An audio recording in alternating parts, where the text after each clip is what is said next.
Hi there. Let's say you have a database of your application or your systems, and that database contains a table users that has information about the users of your applications or your system.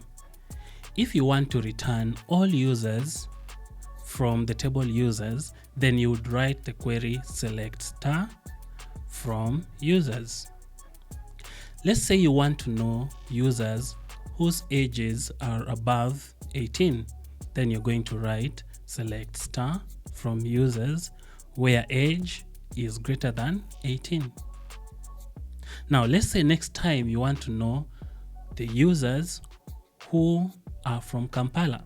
Then you would write this second query, select star from users where city is Kampala. Assuming you want the users who are from Kampala and have their age greater than 18.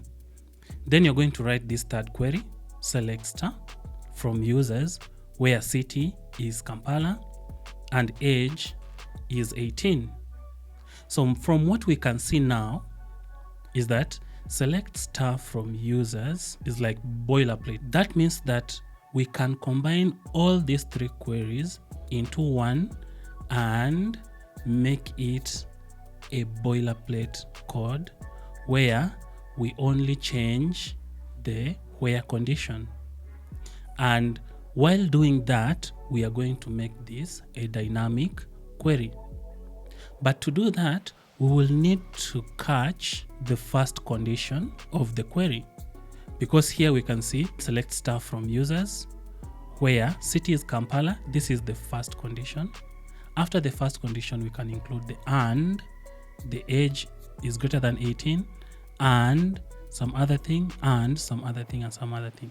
So we have to, whenever we are writing the where clause, we have to determine what the first condition is. Determining the first condition is challenging, and that's why I want to introduce to you where 1 equals to 1.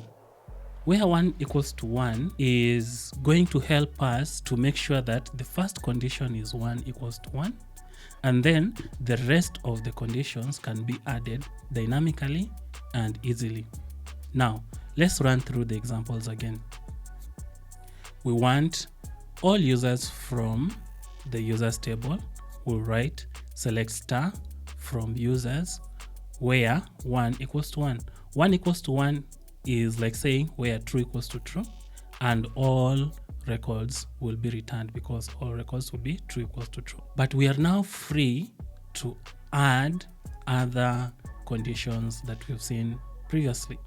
For example, if I want to see users whose age is greater than 18, then I will only add and age is greater than 18. And I left this as boilerplate code. Then if I want to see users from Kampala, we can only add and city equals to Kampala. If I want to see where gender is female, then I just add and gender equals to female. Also, if I want to add several conditions, we can just add them and city equals to Kampala and age equals to 1.